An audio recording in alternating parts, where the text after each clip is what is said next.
홍명보 신임 축구대표팀 감독 내정자가 결정된 이유에 대해 8가지 공식적인 이유가 나왔으나 축구 팬들의 공감과 지지를 받고 못하고 있습니다. 이는 홍명보라는 인물에 동의하는 사람조차 이 8가지 이유를 들으면 고개를 갸웃할 법하다는 평가입니다. 8일 서울 종로구에 위치한 축구회관에서 이임생 대한축구협회 기술총괄이사가 남자 축구대표팀 감독 선임 관련 브리핑을 진행했습니다. 축구협회는 앞선 7일 홍명보 울산 감독을 대표팀 신임 사령탑으로 내정했다고 발표한 바 있습니다. 아주 치사하게 일요일에 갑작스럽게 발표하는 축구협회의 치졸함이 보였다는 평가를 받았습니다. 홍명보라는 인물에 대해서는 이미 지난 2월부터 현실적으로 최선의 인물이라는 평가가 자주 나왔습니다. 축구계에서는 위르겐 클린스만 전 감독의 위약금 등 자금 사정 때문에 거액 연봉을 보장할 수 없다는 점, 국내 지도자 중에서는 국가대표팀을 당장 맡을 수 있는 사람이 홍 감독뿐이라는 점이 자주 이야기됐습니다. 처음에는 생각하지 못했던 제시 마시 감독 등이 후보로 떠올랐을 때 반전 가능성이 있었지만 이마저 놓치면서 돌고 돌아 홍명보로는 어쩔 수 없는 대안처럼 거론됐습니다. 홍 감독이 축구협회 전무로서 보여준 합리적인 일처리, 울산 감독으로서 K리그 2연속 우승을 하며 보여준 성과도 분명 있었습니다. 이임생 기술이사가 브리핑에서 밝힌 8가지 선임 이유는 대표팀 철학에 맞는 게임 모델, 리더십, K리그 우수 선수 발굴, 선수 컨디션 체크, 연령별 연계성을 위해 국내 감독 선임이 필요, 외국 지도자에 비해 오히려 앞서는 지도자, 성과, 당장 3차 예선이 시작되는 시점에 외국인 감독이 한국 선수를 파악할 시간 부족, 대표팀 지도 경험이 아주 중요, 외국인 후보자들의 확고한 철학을 한국에 입히기엔 시간이 부족, 이전 재택 논란의 재현 리스크 등입니다. 이 8개 중 리더십은 분명 이론의 여지 없는 홍 감독의 장점입니다. 홍 감독이 K리그 우승 2회, 올림픽 동메달 등 가시적인 성과가 있어 거스 포옒 후보나 다비트 바그너 후보보다 실적에서 앞선다는 말도 사실입니다. 바그너 감독의 대표팀 지도 경험이 없다는 점 역시 사실입니다. 그러나 평가 기준 중 절반가량은 외국인이 안 되고 한국인으로 했어야만 했다는 취지로 덕지덕지 붙인 것에 불과했습니다. K리그 우수 선수 발굴, 선수 컨디션 체크, 연령별 연계성을 위해 국내 감독 선임이 필요하다는 건 해당 감독들이 한국에 너무나 오고 싶어 했다는 말, 최근 사례 중 남자 대표팀의 파울루 벤투와 여자 대표팀의 콜린 벨처럼 국내에 장기간 체류하는 외국인 감독도 충분히 전례가 있다는 점으로 반박이 됩니다. 당장 3차 예선이 시작되는 시점에 외국인 감독이 한국 선수를 파악할 시간이 부족하다는 건 사실이지만 이미 감독 선임에 있어 2번이나 혼선을 겪은 뒤라 3차 예선 통과 가능성이 약간 감소하더라도 이 기간 동안 담금질의 본선을 노리는 게 맞았습니다. 외국인 후보자들의 확고한 철학을 한국에 입히기엔 시간이 부족하다는 이유 역시 월드컵 본선이 아니고 3차 예선만 바라보는 듯한 근시안적인 이유입니다. 마지막 이유인 이전 재택 논란의 재현 리스크는 앞선 이유들의 반복입니다. 특히 홍 감독이 대표팀 철학에 맞는 게임 모델을 가졌다는 대목이 가장 의아했습니다. 이임생 기술이사는 KFA 철학 및 게임 모델을 고려할 때 경기 스타일을 보면 빌드업 시 라볼피아나 형태와 비대칭 3백을 쓴다. 상대 측면 뒷공간을 효율적으로 공략한다. 선수 장점을 잘 살려 어태킹 서드에서의 라인 브레이킹, 카운터와 크로스, 측면 콤비네이션 등 다양한 좋은 모습을 보여줬다. 대표팀에서도 발전시켜 나가야 할 기회 창출 등이 좋았다. 울산은 작년 K리그에서 기회 창출 1위, 빌드업 1위, 압박 강도 1위였다. 활동량 10위는 효과적인 경기를 뜻한다. 아르헨티나도 월드컵 우승 당시 활동량은 하위권이었다. 이 점이 한국 축구에 주는 교훈이다라고 말했습니다. 그러면서 나중에는 포옒 감독이 롱볼을 선호하고 바그너 감독은 강도 높은 압박을 선호한다며 이 축구는 한국에 맞지 않는다고 했습니다.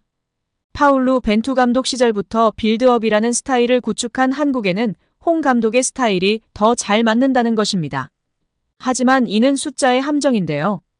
대부분의 프로리그에서 가장 화려한 선수단으로 우승하는 팀은 기회 창출, 패스 성공률, 점유율 등에서 고루 1위를 차지합니다. 활동량이나 태클 성공 횟수가 낮은 것도 일반적인 성향입니다. 지난해부터 전북 현대가 침체에 빠졌기 때문에 울산은 선수단의 화려함에 걸맞은 축구 스타일을 보이는 유일한 팀이었습니다. 위 수치들은 울산의 개성이 아니라 그냥 울산이 최강팀이었다는 지표일 뿐입니다. 심지어 홍 감독은 스스로도 과거 인터뷰에서 너무 세세한 전술보다는 선수들을 잘 조합하는데 신경을 쓴다고 이야기한 바 있습니다. 이임생 기술이사가 말한 라볼피아나는 이미 세계 축구 조류에서 10여 년 전에 유행했다가 지금은 여러 팀이 부분적으로 쓰는 일상적인 부분 전술이 된 지 오래입니다. 홍 감독의 전술적인 개성이라는 건 딱히 없습니다. 홍 감독은 현대축구에서 가장 상식적인 4-2-3-1 포메이션을 바탕으로 표준적인 전술 운영을 하면서 리더십과 선수 역량 극대화로 성과를 내는 감독에 가깝습니다. 브리핑 막판에 전술적인 부분을 보완하기 위해 최소한 2명의 유럽 코치를 요청했다는 대목 역시 장황한 자기 합리화와 달리 홍 감독의 전술에 대해서는 온전히 신뢰하지 못한다는 걸 보여줍니다. 그냥 국내 감독을 선임해야 하는 상황에서 리더십이 탁월한 홍 감독이 적임자였다고 하면 납득할 수 있는데 설득하기 힘든 부분까지 다 합리화하려는 무리한 시도가 보입니다. 홍 감독 선임 이유를 들으며 축구협회가 대표팀을 어떻게 파악하고 있는지, 앞으로 어떤 발전 방향을 모색하는지 짐작할 수 있다면 최상이었습니다. 하지만 실제로는 그저 축구협회 스스로를 변호하기 위한 일회성 이유들일 뿐이었습니다. 이어진 질의응답 순서에서 이 이사는 홍명보 감독이 최근까지 A대표팀 감독을 고사했는데 어떻게 설득했나? 라는 질문을 받았습니다. 이 이사는 솔직하게 다 말씀드리겠다. 정말 한국 축구가 어떻게 가야 되는지 저 스스로 고민을 많이 했다고 말한 뒤 감정이 북받치는 듯 눈시울을 붉혔습니다. 잠시 말을 고른 이 이사는 외국인 감독 후보자분들이 너무나 열심히 연봉 문제도 다 받아들이셨고 아무 문제도 없었다. 하지만 이런 하이프레싱, 강한 압박 전략 철학을 가진 분들을 짧은 시간에 우리 선수들한테 요구하는 게 맞는가? 우린 빌드업을 통해 기회를 창출해야 하는데 이분들의 철학을 완벽하게 입힐 수 있을까 하는 고민이 있었다며 홍명보 감독의 울산 현대는 빌드업, 기회 창출에서는 K리그에서 1위를 차지하고 있다. 홍명보 감독이 다 맞다는 게 아니다. 우리 선수들이 어떤 감독을 만났을 때 가지고 있는 걸 크게 변화를 주지 않으면서 안전하게 가지고 갈 수 있을까 하는 고민을 한 결과 홍명보 감독을 선택한 것이라며 이런 결정을 후회하지 않는다고 말했습니다.